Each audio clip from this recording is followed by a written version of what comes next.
প্রিয় ছাত্রছাত্রী, দশম শ্রেণী যারা ছাত্রছাত্রী রয়েছে, তোমাদের ম্যাথ থেকে অংশীদারি কারবার কষে দেখি 14 তিনের দাগের অঙ্কটি আমি কষে দেখাচ্ছি। কি রয়েছে অঙ্কটি? শোভা ও মাসুদ দুজনে মিলে 2,50,000 টাকায় একটি গাড়ি কিনে 2,62,500 টাকায় বিক্রি করলেন।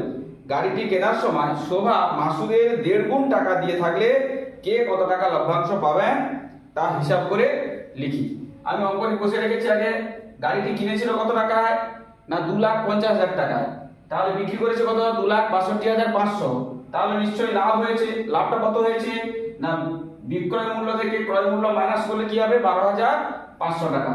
শোভা মাসুদ তার গাড়ি কেনার পর লাভ্যাংশ কত হলো? তাদের লভ্যাংশ হচ্ছে 12,500। এইটা এবারে এদের মূলধনের অনুপাতে ভাগ হবে।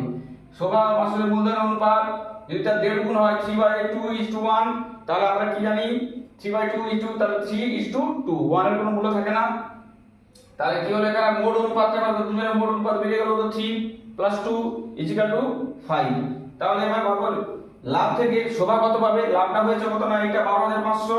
তাহলে এখানে কি হবে? 3/5 × 12,500।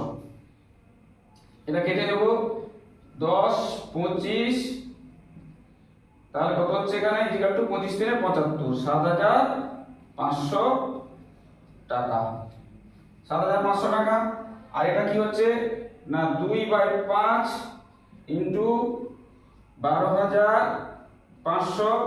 এটা এরকম কেটে নেব = 5,000 টাকা। এটা হলো অ্যানসার। তাহলে আমরা দেখে নিলাম কি 7,000 আর 5,000 12,500। তাহলে এখানে 12,500 টাকা তাদের লভ্যাংশ আছে।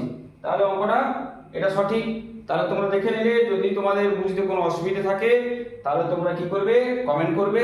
আর যদি পরের ভিডিও পেতে চাও তাহলে তোমরা চ্যানেলটাকে সাবস্ক্রাইব করে পাশে থাকবে ফলো দিয়ে।